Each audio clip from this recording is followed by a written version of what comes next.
자, 여기에 화렴 정정을 찍고 있는 이 시대 최고의 어설픈 거짓말장이 류정규. 유동규가 명언을 남겼습니다. 난 이 얘기 듣고 정말 난 기절하는 줄 알았어요.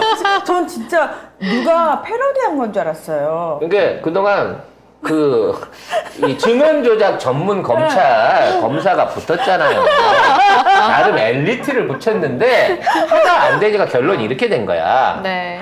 어제 서울중앙지법에서 정진상 전 실장 사건의 8차 공판이 열렸는데요. 정진상 측 변호인이 정진상 전 실장이 증인에게 뇌물을 받았다면 어떤 혜택을 줬냐고 물었습니다. 그러자 유동규는 정진상의 동생이라는 칭호를 받은 자체가 혜택입니다. 여러분, 제가 동생이라고 불러드릴 테니까 억대로 돈만 갖고 저한테 와주세요. 아, 네. 정말. 뭐 형님부터 삼촌까지 다 불러드립니다. 그래, 송 작가님은 고모도 시켜줄 그럼. 거잖아. 10만 원만 내고 고모로 해드리는데 억대를 주고 동생이란 칭호를 얻은 게 이거래요. 아, 난 진짜 너무 웃겨서 그 댓글에 사람들이 다 야, 검찰이랑 짠거 치고 너무 수준 떨어지지 않냐? 근데 검찰이 증명을 못 해냈잖아요. 지금 정진상이나 이재명 당시 시장이 뭐 지네한테 해준 게 없어서 내가 늘 얘기했잖아. 이 유동규는 양쪽에서 사기를 친 사기꾼이다. 결과적으로 남욱내한테 돈만 받아 처먹고 실제적으로 하나도 해준 게 없기 때문에 얘는 그래서 악질인 건데 결과적으로 어떻게든 이재명하고 정진상을 엮었을 때는 정말. 그 시나리오는 검찰이 짜줄 거다라고 믿고 얘기를 시작한 거야. 그렇지. 근데 얘기를 했는데 봉투가 흰색인지 검정색인지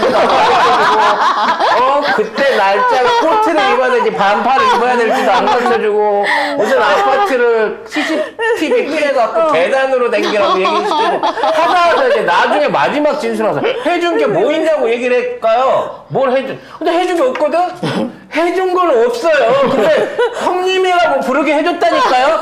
이것도 검찰에서 나온 거예요. 저기 이국장이야 누나라고 부르게 해줄 테니까 나한테 몇 억만 가져와봐. 아이고. 내가 그 친구를 너에게 친히 내려주겠다. 아직 진짜 어이가 없는 게 이쪽에서 아니 변호인이 이렇게 물었습니다. 남욱 등 민간업자들은 수의 계약으로 그냥 이재명 시장이 사업자를 지정해 주기를 바랬지만 이재명 시장은 공개 입찰하지 않았냐. 네가 말한 다 5대 요구 사항 중에 이재명 시장 측에서 들어준 게 하나도 없는데 어떻게 이 사람들이 다 결탁한 걸로 볼 수 있느냐라고 물어본 겁니다. 그건 그런데요.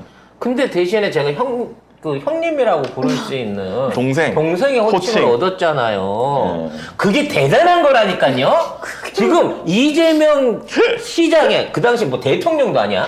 이재명 성남시장의 그 측근이었던 이 정진상이라고 하는 사람 대단한 사람이거든요. 그 사람한테 동생 얘기 들으려고 하면요 기본적으로 6억은 줘야지 듣는 걸. 저는 그거 듣고 6억만큼 행복했다니까요. 지금 이러고 있는 거예요. 난 진짜 진짜 이 유동규 말이에요. 씨는 이제 유동규 씨는 이제 캐릭터가 너무 확실해졌어요. 개그 캐릭이야.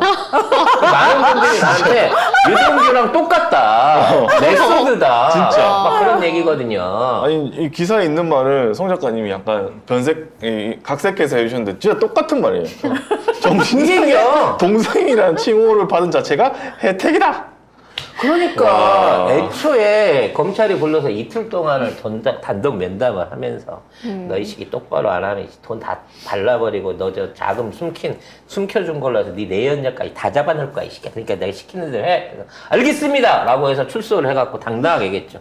이재명 한테 돈 줬다. 돈 줬습니다. 제가 다 알고 있습니다. 그래갖고 제가 앞으로 다 얘기할 겁니다. 검찰이 저를 얼마나 인간적으로 대해주셨는지 아세요? 그래서 제가 마음을 바꿨습니다. 라고 얘기를 하는데 막상 가갖고 얘기를 시키면 대본을 좀 써줘야 될 거 아니야. 아바타를 시켰으면. 내가 보기엔 대본을 잘 못 외운 것 같아요. 아니야. 애초에 대본을 제작하고 있는 그 뒤에 숨어있는 놈이 검찰의 최고 엘리트야. 증언 조작하기 전문 최고 엘리트 아니야. 참. 요즘 제가 실명을 자제합니다, 여러분. 네, 이해를 좀 해주세요. 여러분이 다 아는 그놈이에요. 그래서 걔가 나름대로 만들어준다 그래서 처음에 이제 막 날렸어요. 요트도 탔습니다. 막 그 날짜에 돈도 줬습니다. 보이시죠? 박스를 이렇게 접어가지고 제가 이렇게 코트에 넣어 가는 걸 봤어. 시키는 대로 얘기는 다 했어. 네. 계속 비웃어. 아니, 그렇게밖에 안 돼요, 지금. 지금 그렇게 있는 거거든. 근데 나중에 다 틀렸잖아. 요트 탔다는 날에는 낚시하고 있었고. 집에다 가서 돈 주셨다는 날에는 딴 데 출장 가 있었고. 요트가 있는지 없는지도 몰라. 요트가 어디 있는지 몰라. 심지어 그런 가격에 빌릴 수 있는 요트 프로그램도 없대요. 없어요. 심지어 가이드는 죽었어. 어디 간지 몰라. 돈 받았던 가이드는 존재하지 않아. 결과적으로 얼마나 시나리오를 개판으로 썼으면 야 더는 못하겠다. 이제 마무리 지어야 되니까 해준 거 뭐 있냐고 그러면 형님이라고 불러줬다 그래. 정말 울면서 연기했을 겁니다. 마치 왕꽃 선녀님에 나오는 이다혜의 마음으로 그렇게 연기를 하지 않았을까? 와, 대박인데? 와. 여러분, 형님이라고 불리기 위해서는 2억 4천만 원이 기본 깽값이니까. 그러니까 동생 호칭을 얻기 위해서는 여러분 결론은 동생. 얘가 계속 3억 내놔라. 오늘 안 되면 1억 5천이라 먼저 내놔라 그래갖고 계속 남홍한테 뜯어갔잖아요. 순수하게 남홍한테 삥 뜯은 거예요, 결과적으로. 그거 지가 다 썼습니다. 와, 지금 이쯤 되면 나무 부들부들 하고 있어야 되는 거 아니야? 그렇지. 그런 상황에서 무슨 이것밖에 안 한 새끼한테 무슨 580억을 준다고? 정산해서 460억 줘?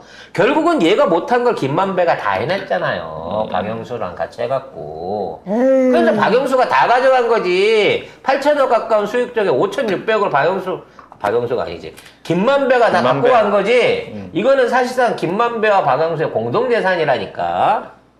아이고 참. 아유, 인생 왜 그러고 사냐, 진짜. 근데 재판에서 이런 일이 나오면 사실은 유동규 말 더 들어볼 필요가 있나 이 정도면? 그러니까 내가 봤을 때는 판사도 진짜 한심해 보였을 거예요. 그리고 분명히 뒤에 가서 판사들끼리 그 얘기했을 거야. 야, 검찰 쟤들 진짜 일 더럽게 못하지 않냐? 진짜 한심해. 아우, 정말. 이러고도 내가 유죄를 때려야 되는 거야? 아니, 이거 빨리 재판 그만하면 안 돼? 이런 거죠. 근데 이게 조국 장관 가족들 수사에서도 똑같았어요, 상황은. 맞아요. 근데 그때는 언론이나 이런 것들이 알려지지 않았기 때문에 그게 얼마나 엉망진창 재판이고, 제시한 반박 증거 다 무시하고 존재하지 않는 증거만 갖고 했는가라는 게 지금 다 나와 있는 겁니다. 지금 그래서 김 교수가 빨리 대법원 판결을 받아버린 것도 이런 거예요. 지금 같은 사법 분위기 하에서 증거 다시 해서 재심했거나 제대로 된 국민참여 재판을 했거나 이게 언론을 탔으면 정경심 교수 관련된 혐의도 하나도 입증할 수 있는 게 없습니다. 정경심 교수가 입증받아서 난 죄는 실제로 없어요. 근데 왜 4년을 받았냐? 개겨서.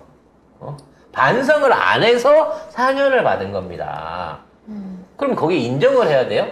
내 죄가 아닌데? 끝까지 인정 안 한다고 괘씸죄로 4년을 때려갖고 지금까지 형집행정지로 묶어놓고 있는 거예요. 이렇게 언론과 검찰과 사법부가 정말 생쇼를 하고 있습니다. 지네들도 막상 정권 잡고 나서 조작질하고 나서 이런 식으로 풀려갈 거라고는 생각도 못했을 거예요. 이상하다. 이게 2년 전에, 4년 전에는 맥혔는데 왜 지금은 안 맥히지? 라는 쪽에서 우습게 앓고 있는. 이게 결국은 조국 장관 효과인 거예요. 그때 겪어봤거든. 그렇죠. 그래서 이제는 검찰이 얘기하면 일단 의심하고 들어가요. 그렇죠. 그리고 구체적으로 그 내용을 파들어갑니다. 안 그러면 그냥 공소장대로 다 믿었을 거 아니에요. 당연하죠. 이재명 씨가 김문호라는 사람하고, 그때 낚싯배를 탔구나, 낚시를 했구나, 라는 걸로 끝났을 거예요. 왜? 같이 찍은 사진이 있잖아요. 이 사진을 보면 둘이 같이 있는 게 겁나 친해 보이지 않습니까? 이 사람들이 돈도 주고받고요, 낚시도 같이 타고요, 평상시에 엄청나게 친한 사이라니까요. 이런 식의 과대망상적인 검찰 증언이 먹혔었다는 거야. 근데 이제는 안 된다는 거지. 왜? 이제 우리가 검찰이 언론 플레이하고 있다는 것도 다 알고 있잖아요, 이제는. 어느 순간에 검찰이 거짓말로 조서를 써요. 그리고 지가 써놓고도 말도 안 되는 조서를 가지고 이걸 죄로 인정해달라고 판사한테 조릅니다. 근데 놀랍게 판사가 인정을 해줘요. 이런 짜고 치는 사법판들이 있었어. 4, 5년 전에 있었단 말이야. 근데 이제는 그렇게 안 된다는 거야, 다시는. 자.